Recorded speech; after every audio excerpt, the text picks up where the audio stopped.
society, you have an abundance of what? Hospitals. Okay? Have an abundance of hospitals, you have to have also what? An abundance of prescription medications. So you have multi-billion-dollar companies like Pfizer and so on and so forth that'll give you something for a chest cold or to kill your liver. Give you something for your liver to kill your kidneys. You know? And if you listen to some of these things like uncontrollable diarrhea. For chest cold? I stick with the cold. Eat me some garlic and call it one. Yeah. But you know, again, this is some of the madness that's going on. And when you read stuff like this, you have to remember that you're going back into dealing with the European nowadays. What he's created for himself is another medieval Europe. Okay? So believe it or not, you're in the Dark Ages once again. Okay? And the Jesuits, as everyone knows that you have Pope Benedict now, right? They call him the White Pope. You also have a man called the Black Pope. Go ahead, go ahead, okay? Go ahead. It's not a brother. Come on. The word black in occult science means that which is hidden. You know, you hide something where? You hide it in the light or you hide it in the dark? Yeah. You hide it in the dark. Okay? The word, there's 3 words that you have, that are aligned to that point. And that's arcane, esoteric, and occult. All 3 of those words mean to hide, or hidden. Okay? And the Black Pope and the Catholic Church is, basically like the brother encapsulating those 3 elements. The number 1 landowners on the planet, they went into slavery, all this kind of stuff. And they were also the ones that unified Europe. Hustling that. You remember when the government was going through, they still are going through financial trouble, but about 3 months ago, when they didn't know if they were going to make the budget, and then we don't know if we're going to be able to send out the government checks. You know that's going to affect food stamps too, right? Yeah. You see? So if you're, here's the thing about food stamps that's so interesting, is that you'll get accustomed to that certain amount coming in. Okay? So you don't work any really harder because you got that amount coming in. So you get kind of comfortable. You see? But what if that amount did not come in? How many people here have children? Okay? Have you ever looked at your child in the face and seen hungry? No? You don't want to. You see? Because in America here, by you being here in the commercial hub of the Moorish Empire, y'all haven't suffered like your brothers in the East. You see? And there's a reason for that. And y'all like to, I say y'all, have to get past my ears first. We like to, extend our hand across seas and, and tie issues up with our brothers in Africa.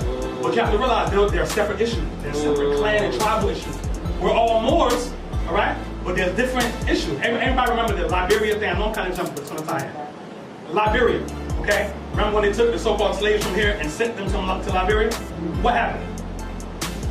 Do you remember what happened? Anybody study that? The brothers from here got to Liberia and enslaved the people in Liberia.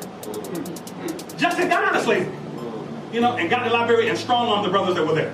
You see, and put them, and even to this day, the ruling families of Liberia all bear English names. What's the sister's name now? Sirleaf, Johnson Sirleaf. Does that sound African? Any particular African dialect to you? Okay? This was Africa, okay? Militarily, you know that, you have to protect your frontal line and your flanks, all right? And then you have a rear. Everybody clear on that? Okay? Let's say Europe comprises this segment up here. I'll shape it. Okay, let's say that was Europe. Okay? The Romans have begun to come down into northern Africa. Okay? Anybody know Hannibal? Okay? Who was Hannibal? Real quick, nothing deep. Exactly. Okay? He was the one that was taught by his father to attack Rome before Rome attacked us. Okay? That's an old fight going way back. You've been waging war with these same people for over 2,000 years. Okay? So they had began to push in, and they had taken over all of northern Africa. Okay? That's inclusive of our empires of Egypt, Tunisia, Algeria, which you know as now as Libya, and Morocco. All that was Roman territory. Okay?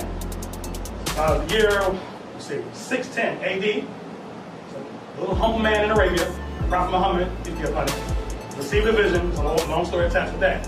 But he got, sent with this inspiration to launch forth this message to unite his people. Right? Little did he know that this message that he launched out was going to sweep across the planet and wage war against that which Rome was doing. That's right. Okay? So what happens is, what year did the Moors invade Spain? 711 AD. Okay? What year did the Prophet Muhammad pass home?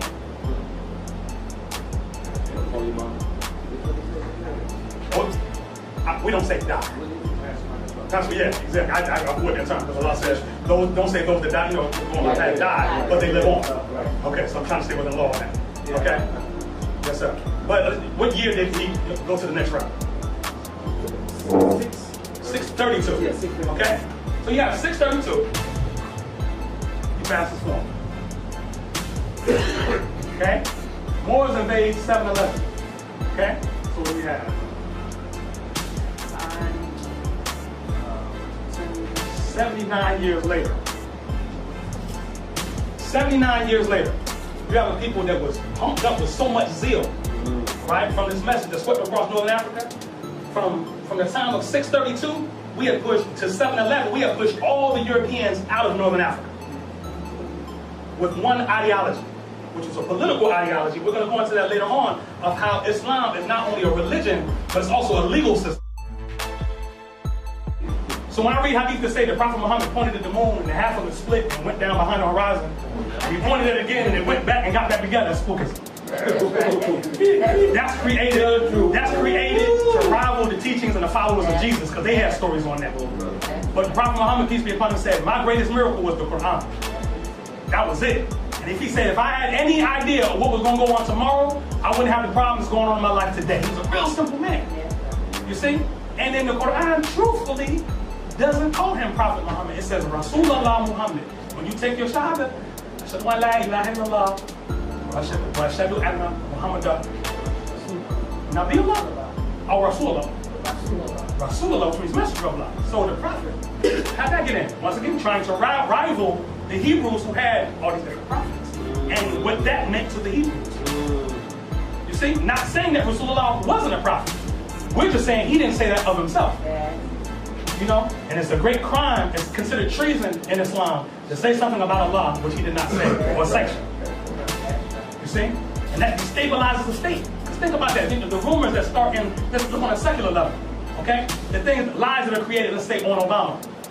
Obama said this and that. I didn't say that. But then it gets down to the people's minds, now the Tea Party can't hear that he didn't say that. You see? So Islam cut that off at the chase and said, don't do it on the divine level if you wouldn't do it on the national level. Okay? Now, you got to follow their laws, right? Okay? But you have your own laws, right? And when you study international law, because you got to study constitutional and international law, okay? Because the United States does not live in a bubble, okay? Let's break it down on a carnal level and then raise it back up, okay? You have a man and a woman. We're all no children. Okay. You have a man and a woman. They get together and they have what's called intercourse, right? That intercourse gives birth to a life, right? Once that life is born, now commerce and trade has to be generated to take care of that life. Simple concept, right? We're all in tune with that, okay? Did you know in international law, when two nations are communicating with each other, it's called intercourse? You see? And then once that intercourse is maintained, acquired, the first thing they start talking about is not ideology, it's commerce and trade. We haven't got to that point yet. We're still debating who's right. Whose ideology is deeper. Whose book is right. Whose hat looks better with this outfit. I don't like that hat. I don't like the fez. It wouldn't go with mine. I'm not going to wear that. You don't have to wear it. It's for those who know. You see? But at the same time, doesn't make it still not mean that it's not your birthright. You see? All right? But we're not realizing that we're arguing with things that have no basis in reality. You see? Because those who know are dealing, they take the things we deal with on an everyday level, deal with it on an international level and become successful based on that. You see? And these are principles that you gave them and forgot about, which is why you're not successful. We're in violation of too many principles to want to be right or to be successful. Okay? Okay, next. Laws, this might sound crazy, but I'll explain.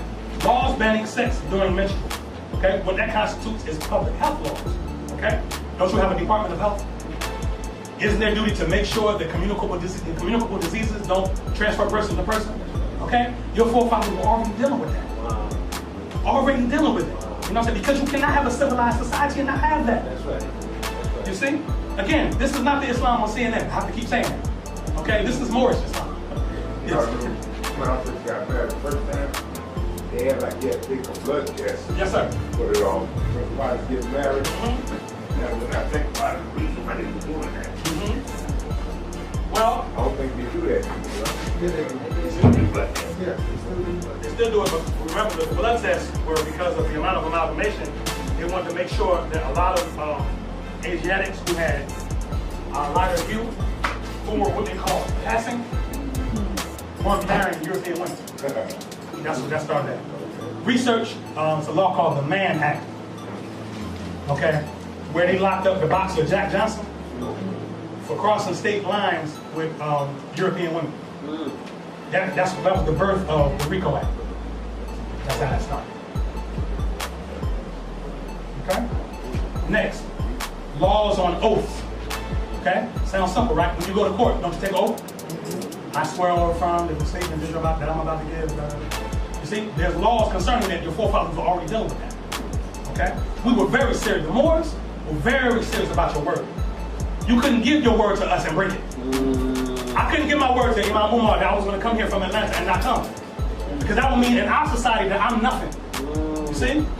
He should be able to look at me with disgust from that point on. And in fact, should be able to call the ulama together, make a ruling against me, and have my hand cut off. Because I'm a thief, because I stole from his time. You see? That's how your forefathers, when you talk about civilization builders, this is who you were. You know, and you had laws to prove that. It had nothing to do with a European.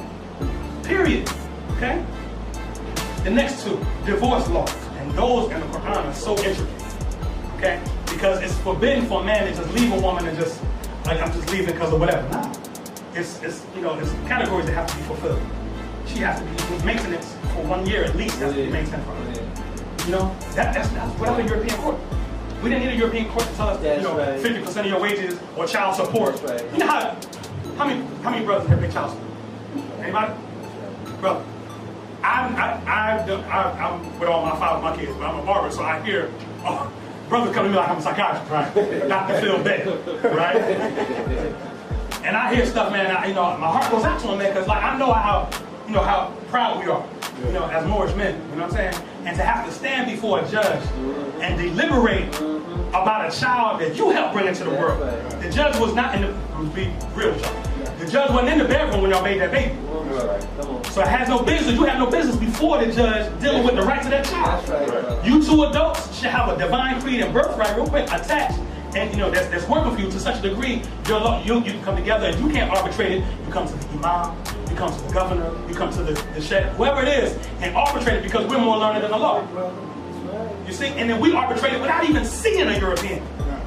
You see? And this is the paradigm that we have to get ready to go into. Because we're constantly taking all of our affairs before the European. Which Raleigh told us in 1928. Don't take your affairs before the European.